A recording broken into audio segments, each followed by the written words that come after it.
Good morning, students. Today I am going to explain poem The Laburnum Top. ना तो इसको Ted हगेज ने लिखा है और द लेबर्नर टॉप मीन्स है अमलतास का वृक्ष।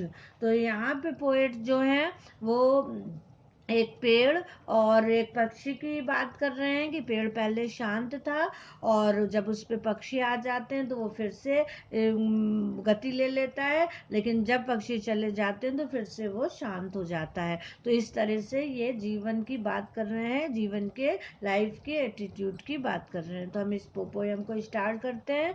The laburnum top is silent quite still. अमलतास का पेड़ जो है वो चुप है। In the afternoon yellow September sunlight. अभी भी दोपहर में पीले सितंबर की धूप में। A few leaves yellowing all its seeds fallen. कुछ पत्तियां पीली पड़ गई हैं और इसके सभी बीज गिर गए हैं। तो यहाँ पे पोएट जो है वो अमलतास के वृक्ष की बात कर रहे हैं जो एकदम से शांत है, चुप है। और सितंबर के माह में क्या हुआ है कि इसके सारे बीज गिर चुके हैं और सनलाइट की धूप में ये इसकी पत्तियां पीली दिख रही हैं। Till the gold finch comes with a twitching chirrup, a suddenness, a start lament at a branch end.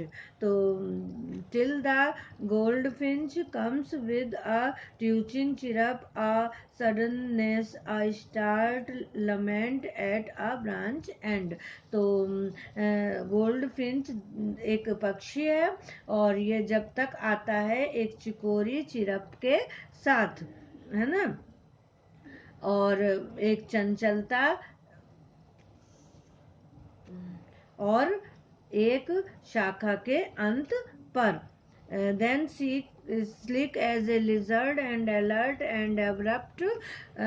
फिर छिपकली की तरह चिकना और चौकन्ना और आकस्मिक। She enters the thickness and a machine starts up. वह मोटाई में प्रवेश करती और एक मशीन शुरू होती है। Of chattering and A टर्मर of wings and trillings. पंखों का कंपन होता है और कंपन शुरू होता है।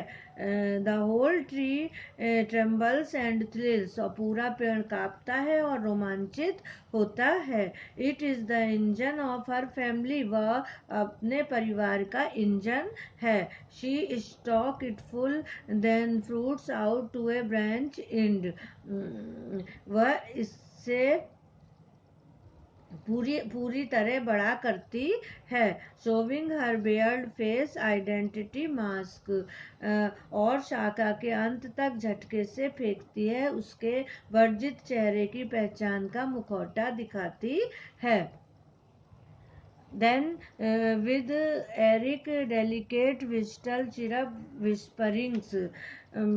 फिर भयानक नाजुक सीटी का चहचहाना फुसफुसाती हुई। She launches away towards the infinite. और वह दूर भागती है अनंत की और and the laburnum subsides to empty. और जो अमलदास का पेड़ है वो खाली हो जाता है। तो यहाँ पे पोएट बता रहे हैं कि जब वो अमलतास के पेड़ पे वो पक्षी गोल्ड फिंच आती है और तो वो चहचहाती है और वो अपने बच्चों को एक के लिए एक मशीन के इंजन की तरह है ना।